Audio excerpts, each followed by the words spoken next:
Olá pessoal, em outro vídeo onde eu falei de perda de carga entre dois reservatórios ligados por um simples conduto, eu falei de cara que a perda de carga entre os pontos, né, de início e final do fluxo era simplesmente o desnível entre os níveis de água lá em cima na superfície livre de cada reservatório.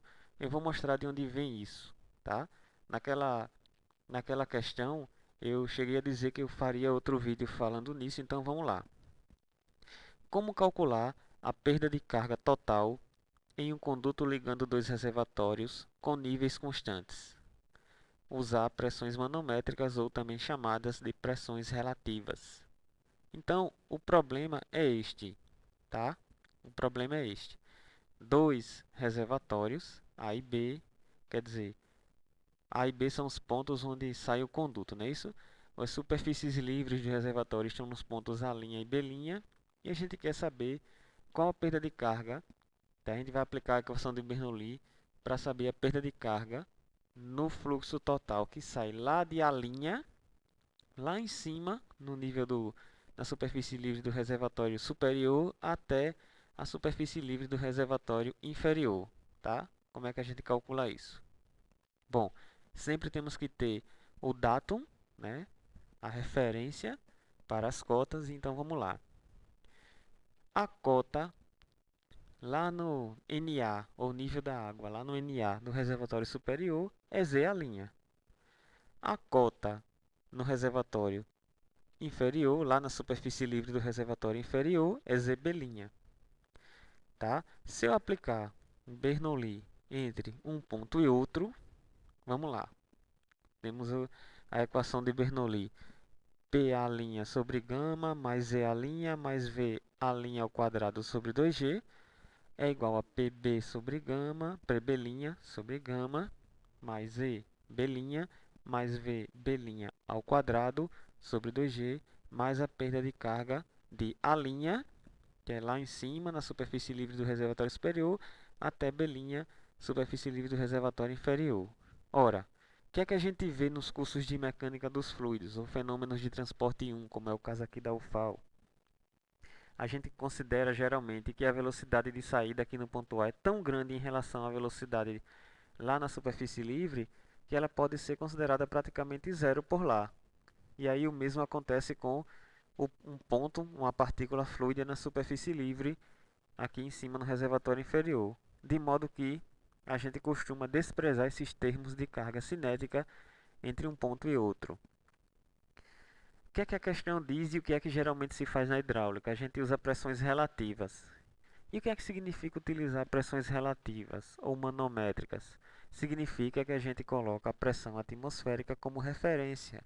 Se antes a referência era o zero de pressão, agora a gente desloca para cima esse sarrafo, né? A gente aumenta o sarrafo, quer dizer, a gente coloca como referência agora a pressão atmosférica, de modo que as pressões em A e B são pressões atmosféricas.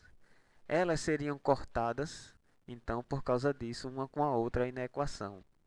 Mas mesmo que não fossem, tá?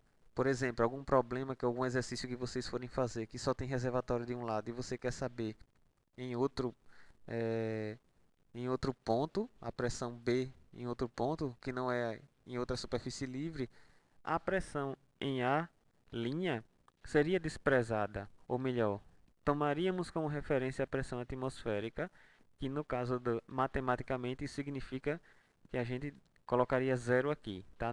No PA' sobre gama. Mas, voltando aí para o nosso caso, as duas são iguais e aí as duas se cortam. De modo que a perda de carga é, como eu falei no outro vídeo, a diferença de cotas ZA' e ZB'. Uma coisa eu achei importante falar, tá?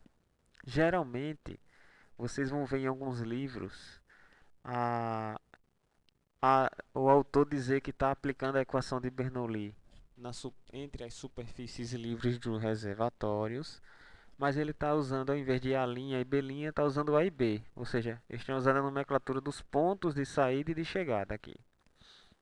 De modo que eles vão escrever assim, ó. A perda de carga de A até B é igual a ZA menos ZB.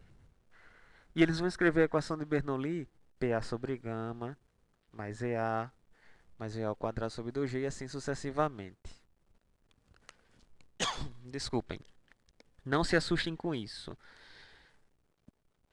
É comum se utilizar desse artifício, né? De utilizar a letra aqui embaixo e não colocar nenhuma letra aqui em cima. Dizer que é, quando ele fala, colocar a letra aqui embaixo e mesmo assim dizer que você está pegando os pontos aqui em cima na superfície livre dos reservatórios superior, seria, aí a gente chamaria como se fosse o ponto A, e no reservatório inferior como se fosse o ponto B. Ou seja, a gente tiraria essa linha aqui das letras. Por que se faz isso? Porque se você prestar atenção, a perda de carga depende do movimento de fluido. Fluido em repouso não tem perda de carga. Tá? Tem viscosidade, que é uma propriedade do fluido, mas o efeito dela desaparece. De modo que uma partícula que vem aqui numa velocidade quase que nula, como a gente fez aqui, como a gente cortou na equação, não provocaria perda de carga. Não há perda de carga na prática no caminho da superfície livre até chegar no conduto aqui, até na iminência de entrar aqui na canalização. A partir do momento que ele entra na canalização, aí sim tem perda de carga. Então, no frigir dos ovos, como a gente costuma dizer, né, no popular, a perda de carga ocorre mesmo entre A e B, apesar da gente estar estudando, pegando pontos, né, nas superfícies livres dos reservatórios, certo? Então, não se assustem e não tenham medo de escrever a equação colocando as letras aqui embaixo e pegando os pontos aqui em cima, ok? Obrigado, pessoal.